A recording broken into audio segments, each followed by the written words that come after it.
Hi, good day. My name is Ngozi Osakwe and I'm talking on nutrition and digestion. Focus on this. So, Ngozi Osakwe, nutrition and digestion. Basically, this just keep our hard work. So now, this is the image of the digestive system. As you can see, the digestive system begins with the mouth, over to the pharynx. Begins with the mouth, goes over to the pharynx, the esophagus, to the stomach. So our small intestine, just this little zigzag on the inside is a small intestine. So our large intestine to the rectum, to the anus. So we begin at the top, the mouth. The mouth is the beginning of this contains teeth for grinding and salivary gland for lubricating our food while lubricating our food. Go out to the next slide. So mouth. This is the entry point. This is the entry point of our digestive system. The alimentary canal. This is the entry point and the beginning of the alimentary canal, also known as the digestive system. So the mouth contains teeth, salivary gland, our tongue as well. The teeth is used to grind the food. Salivary gland releases saliva. This saliva also contains some enzymes as well, which begins digestion of a lot of fats and carbohydrates. It also contains the tongue. The tongue is a muscle. It helps roll the food, shape it in a ball, or moves it about in teeth for easy grinding and chewing. Then after that, we move over to the pharynx. The pharynx, this is the throat basically. It's a part of digestive system where air from the nose and food passes through before going down to the esophagus. Go back to that. So if you look here, before the esophagus, you've got, this is the pharynx, this is the larynx, which originally goes to the lungs for air, and this is the esophagus for food. Now, just over here, there's also the uvula, which separates the nose tree, the uvula, soft palate, and hard palate. This separates the nose tree from the the nasal cavity from the mouth cavity. When you swallow food, the uvula goes up and seals there, so food doesn't go in there. And also when you swallow, this part called the epiglottis, it seals as well, so food doesn't go in here. It goes straight to the esophagus. Now the esophagus. This is the long tube. Move over to the next clip. The esophagus. This is the long tube which the food travels to the stomach. This is the long tube which the food travels to the stomach. If the esophagus, how the food travels is through pulsating. The esophagus pulsates and pushes the food down to our stomach. Now the stomach. This lies at the upside of the abdomen, and the organ stores food mixed with digestive fluids, and this is a mistake. It's 90% of digestion. So the stomach is a muscle basically. It keeps contracting and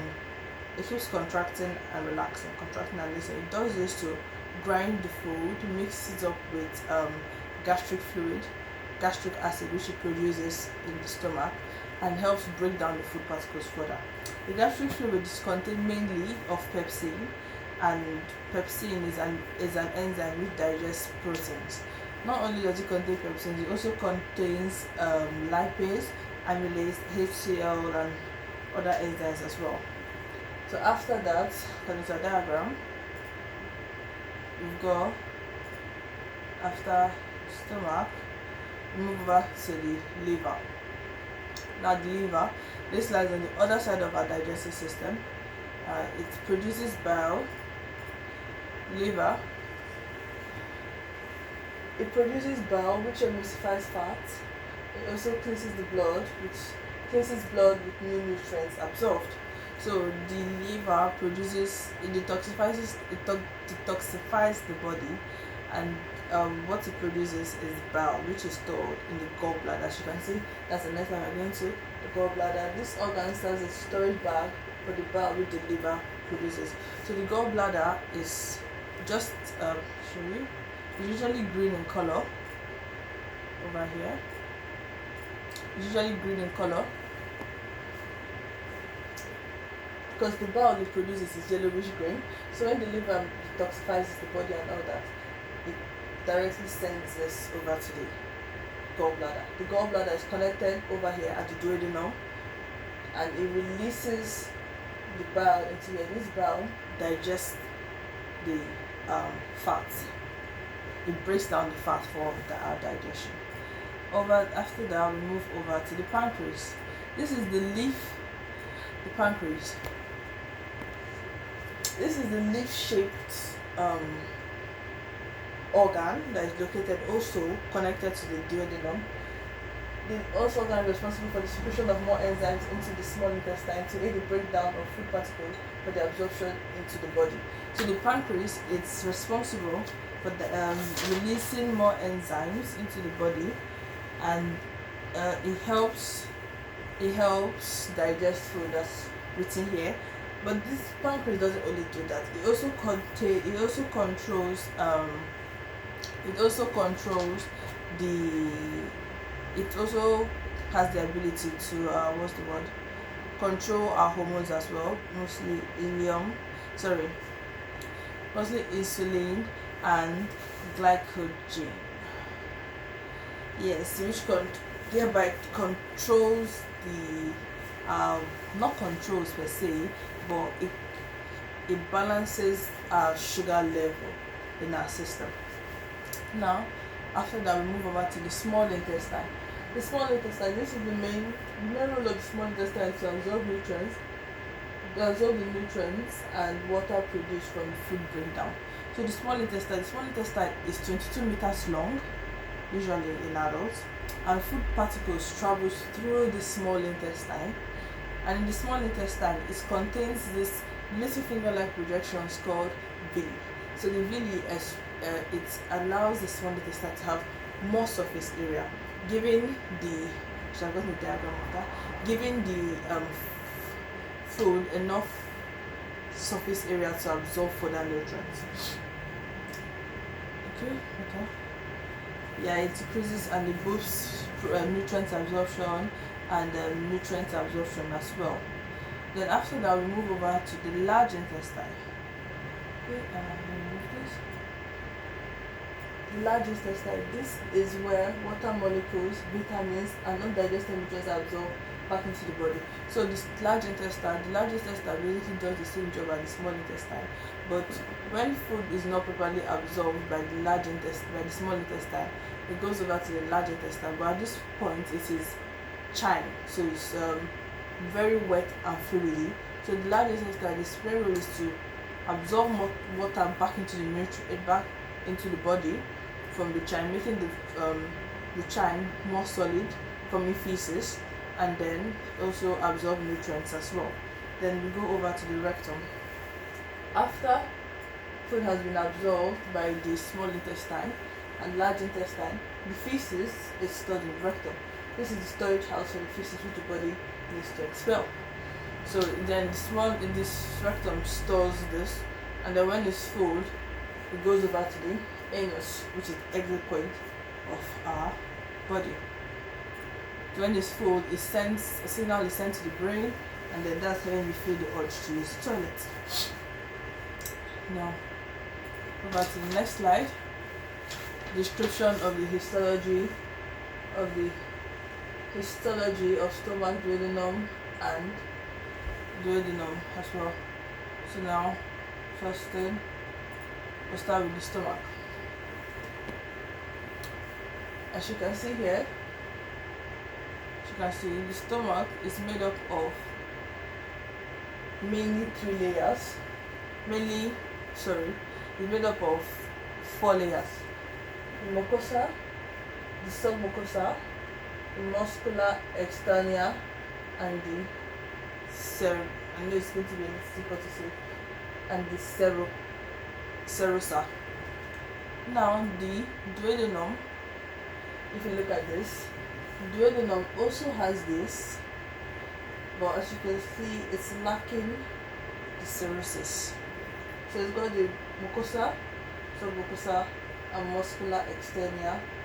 We have the circular layer and the longitudinal layer, and then we move over to the ileum, which is located just below the duodenum.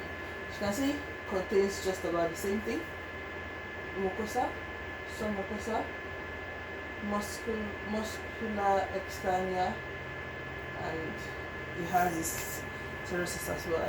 I believe the duodenum also has the serosis, but I formed the table showing the differences between all these. Now, we begin with the stomach.